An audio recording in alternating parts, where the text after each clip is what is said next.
Madame, Monsieur, Yaorana et bienvenue dans votre journal. Voici les titres de ce mardi. Alcool, stupéfiants, excès de vitesse, défaut de permis, les comportements dangereux persistent sur la route malgré les opérations de sensibilisation et de contrôle. Depuis le début de l'année, 29 personnes y ont perdu la vie. Pour améliorer la sécurité routière, un séminaire est actuellement organisé. Jusqu'à 465% d'augmentation. À la marina Taina, le prix du stationnement d'une partie des navires a explosé. Cette hausse brutale est contestée par l'association des voiliers en Polynésie. Elle était une nouvelle fois opposée au port autonome devant le tribunal administratif. Vous verrez les détails de cette affaire. Focus ensuite sur la première compétition internationale de danse du feu organisée au Fénois.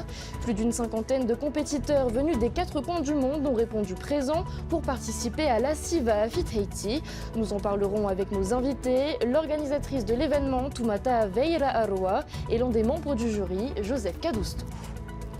On termine ce journal à Bora Bora où 10 équipages étaient en lice pour la 4e édition de la Fa'ati. Les employés du secteur hôtelier se sont affrontés sur un parcours de 32 km.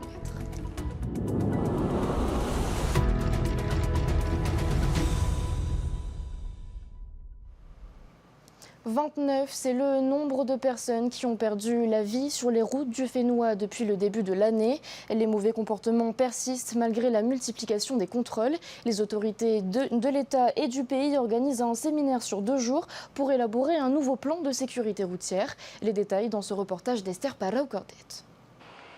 Les contrôles routiers comme celui-ci sont de plus en plus fréquents en Polynésie. Et pourtant, les comportements dangereux sont encore trop nombreux. Les causes sont connues de tous. Alcool ou stupéfiants au volant, vitesse excessive, non-port de la ceinture de sécurité ou encore défaut de permis de conduire. Conséquence, la Polynésie compte de nouveau des vies et des familles brisées.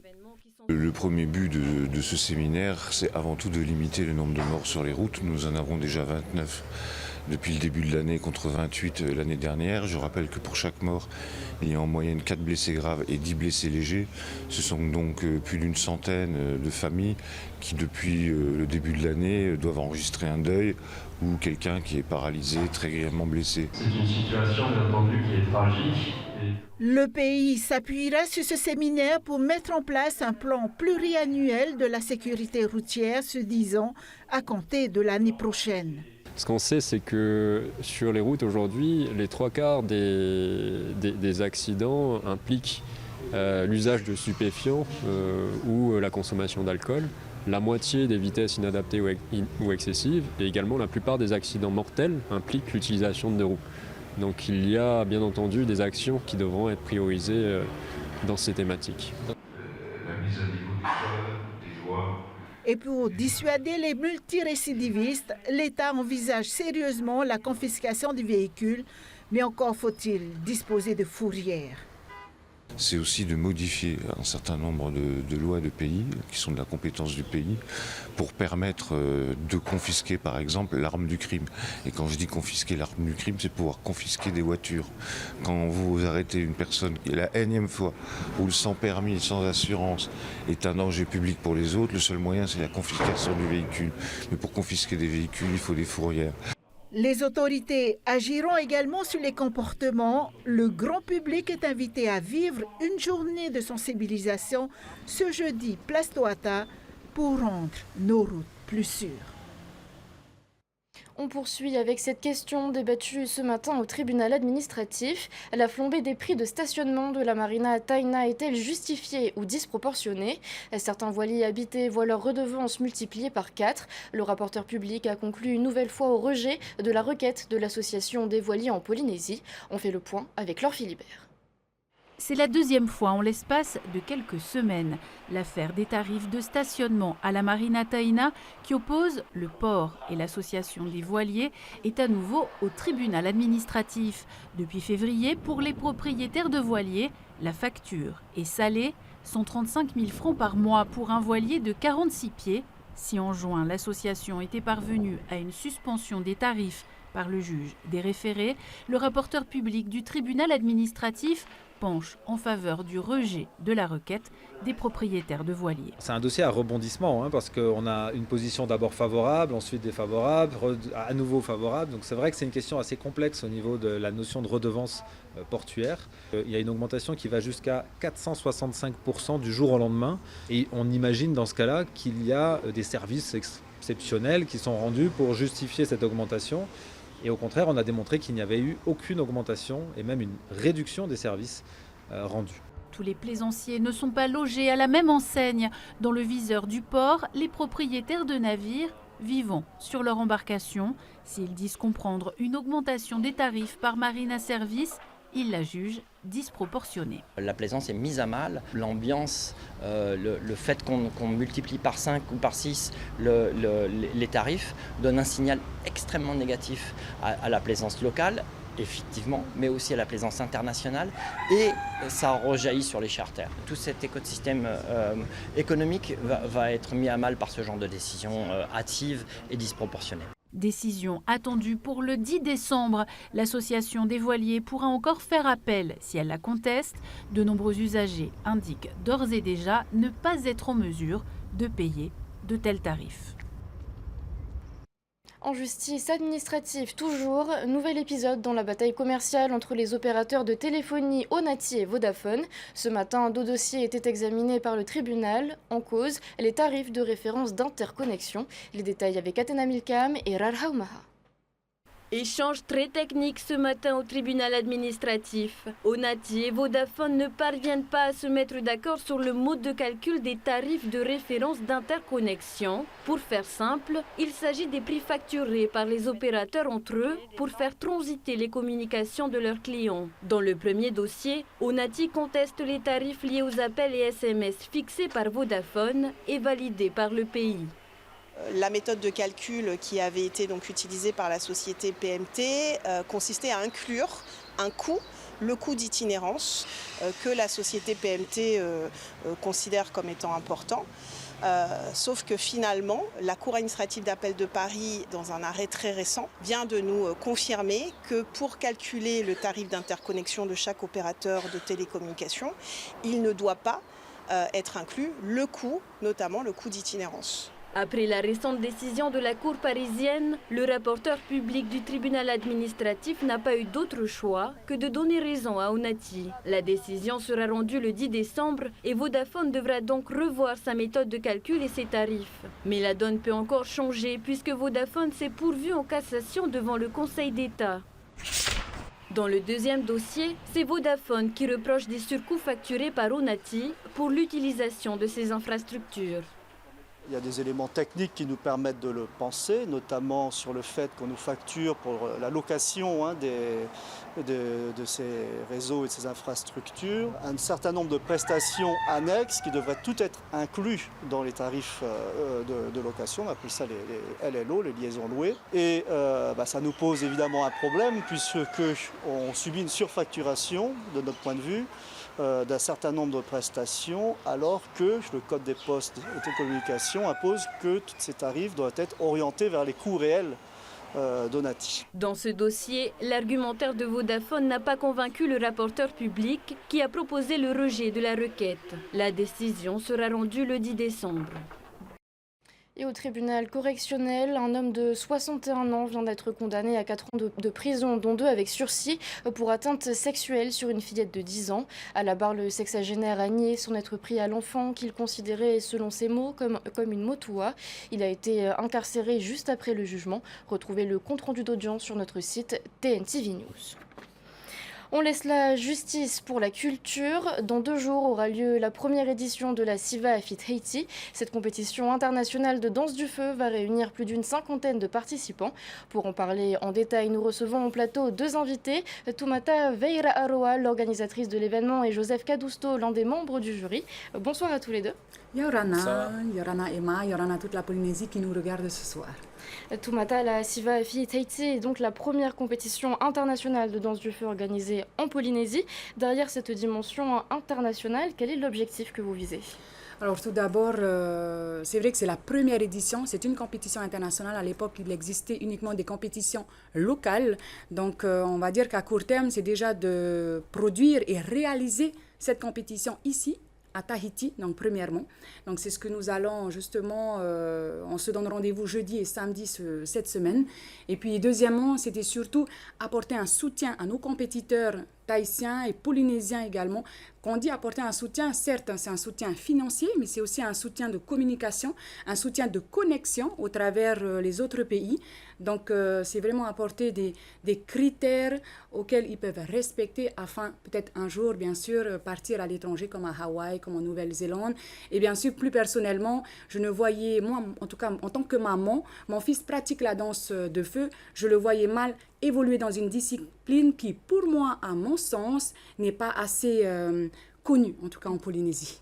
Et vous êtes bien entouré puisque le triple champion du monde est à vos côtés. Joseph, vous allez être l'un des membres du jury de la compétition. Vous êtes un passionné de la discipline. Comment allez-vous faire pour départager la 50aine de compétiteurs ? Oui, merci de nous avoir ce soir.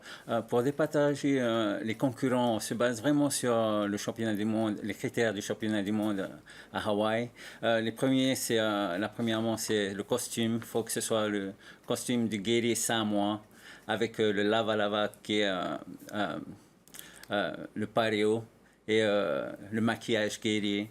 Ensuite, il y a la performance. Il faut vraiment représenter le showmanship du guerrier. Quand tu viens sur scène, quand tu sors sur scène, tout le long de la prestation, il faut rester en tant que guerrier. Et après ça, il y a les mouvements de base de la danse traditionnelle samoa. Il faut maîtriser tous ces mouvements de base. Et enfin, on regarde ce que tu apportes à la danse du feu, les nouvelles figures que tu peux apporter. Et là, ça montre vraiment la personnalité du danseur du feu et son évolution. Toumata, la compétition dure 2 jours, le 28 et le 30 novembre. Qu'est-ce qu'il y aura de prévu ? Alors, tout d'abord, le jeudi, nous aurons une présélection. Donc, nous aurons 3 catégories. Donc, la catégorie de 5 à 11. Ensuite, nous avons la catégorie de 12 à 17. Et ensuite, la catégorie champion de Polynésie. Parce que le Siva Afi Tahiti a besoin de son champion de Polynésie. Parce que plusieurs fois, à l'international, on nous demande d'envoyer un Tahitien, un Polynésien, représenter notre pays. Et nous avons besoin de notre champion. Donc, c'est la seule catégorie qui est réservée uniquement, bien sûr, à nos compétiteurs polynésiens. Et samedi, nous aurons, on va dire, la grande finale. Ce sont les finalistes. Et en plus, la grande catégorie Master International où nous allons, bien sûr, voir les performances de ceux de Taïwan, de la Nouvelle-Zélande, de Hawaï. Et c'est juste exceptionnel. Et on n'oublie pas la catégorie duo et la catégorie groupe également. C'est beaucoup de compétiteurs qui s'entraînent chaque année. Et puis, nous avons tout simplement hâte. Joseph, depuis 10 ans, vous avez une carrière de danseur du feu à l'international. Vous vous êtes produit au prestigieux Cirque du Soleil, à Disney, à Hong Kong, pour ne citer que ces 2 exemples. Vous vivez de votre passion en parcourant le monde, mais vous êtes l'un des seuls Polynésiens à pouvoir le faire. Comment expliquez-vous que ce soit si compliqué de se lancer dans une carrière comme celle-ci ? C'est vraiment... je pense qu'il faut vraiment avoir un soutien financier et une base qui va propulser... est envoyé sur les compétitions internationales. Le fait d'avoir les compétitions qui te donnent les billets pour partir à l'étranger, c'est bien. Mais maintenant, quand tu arrives à l'étranger, tu n'as pas de suivi. C'est assez dur. Il y a le transport, il y a le logement. Et pour ça, pour un compétiteur qui se retrouve tout seul à l'étranger, c'est assez difficile. Donc, il faut vraiment ce soutien financier du FENUA et l'accompagnement pour les danseurs pour les faire se voir à l'international. Et on continue de parler de l'avenir. Toumata, là, c'est donc la première édition. Elle n'a toujours pas eu lieu, mais vous vous projetez déjà pour la pérenniser en la reconduisant chaque année. Votre objectif, c'est d'inscrire le pays dans le circuit international, c'est bien ça ? Tout à fait, parce que l'événement du Siva Afi Tahiti a été demandé, c'était à la demande de ceux de l'international de pouvoir le créer ici à Tahiti. Ce n'était pas seulement à notre demande. Donc nous avons saisi tout simplement l'opportunité.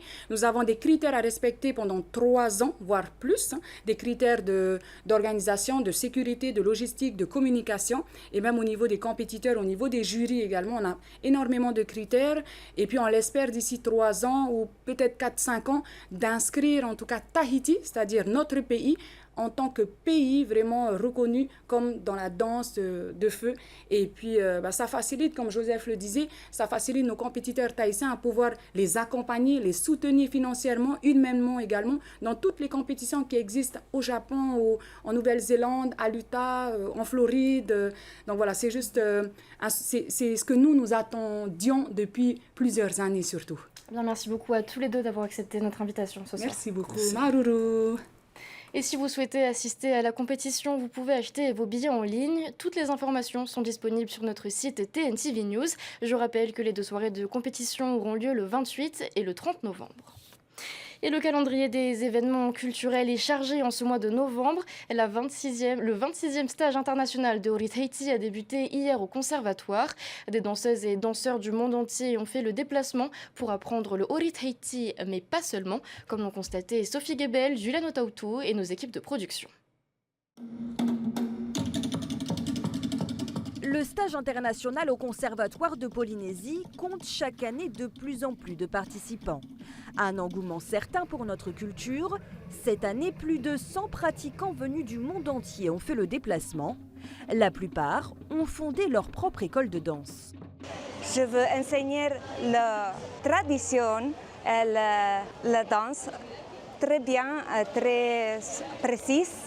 Pour mes élèves et pour mon pays. C'est important de connaître toute la part de l'Orit Heiti. Car le stage international ne s'arrête pas à l'apprentissage du Orit Heiti. De plus en plus complet à mesure des années, il propose également des formations en percussion ou encore en himine.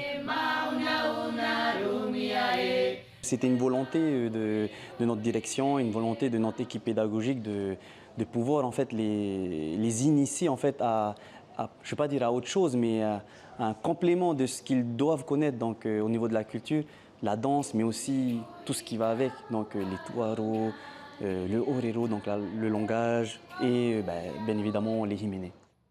Le stage au CAPF est un événement culturel parmi tant d'autres en ce mois de novembre. En effet, le calendrier est chargé, un choix des acteurs du Orit Heiti. Ils font la compétition, ils vont au Hurataperu, ils voient nos groupes locaux. Et maintenant, il y a une nouvelle version du Huramanihini où ils peuvent concourir entre eux. Et puis ils viennent se former au conservatoire pour ceux qui le souhaitent. C'est exprès, on a fait ces événements ensemble pour qu'il y ait une émulation et une ébullition de la danse de Orit Heiti. C'est très important. Au terme de leur formation, les élèves repartent avec une attestation de présence. Parmi eux, 6 danseuses tenteront de décrocher le prix international Kimitete. Depuis la création du stage en 2009, il n'a été attribué qu'une fois, lors d'une performance jugée exceptionnelle d'une danseuse américaine. Je vous emmène maintenant à Bora Bora pour la 5e édition de la Fa'ati. Et cette compétition de Va'a dédiée aux employés du secteur hôtelier de l'île a réuni 10 équipes pour un parcours de 32 km. Retour sur cet événement avec Ronnie Moufat.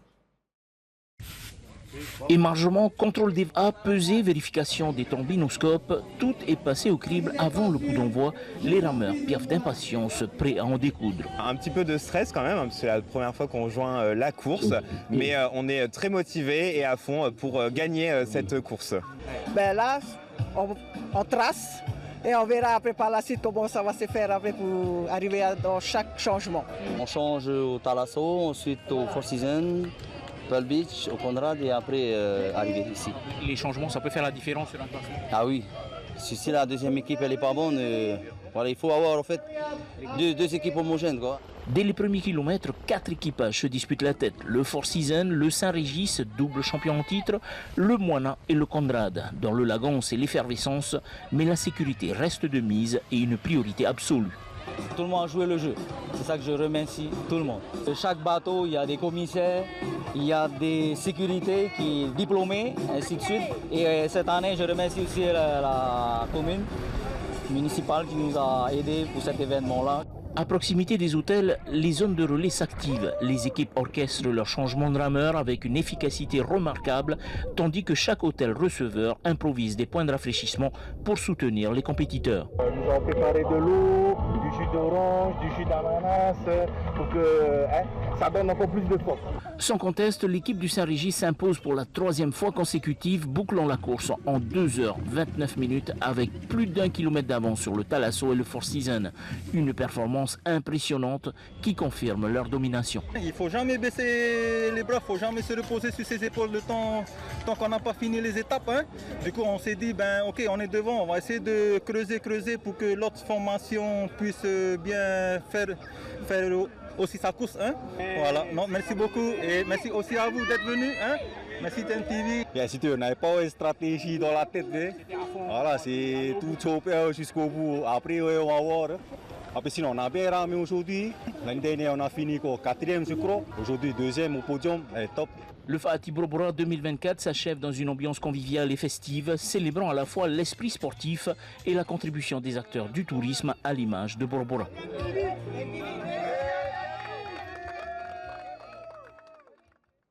Voilà pour l'actualité de ce mardi. Dans un instant, ne manquez pas à Ciné Nouilles avec Ramzi Malouki. Puis à 19h25, voyez un épisode de Koh-Lanta. Je vous souhaite de passer une agréable soirée. On se retrouve demain. Retrouvez ce journal en replay sur notre site internet et notre application mobile TNTV.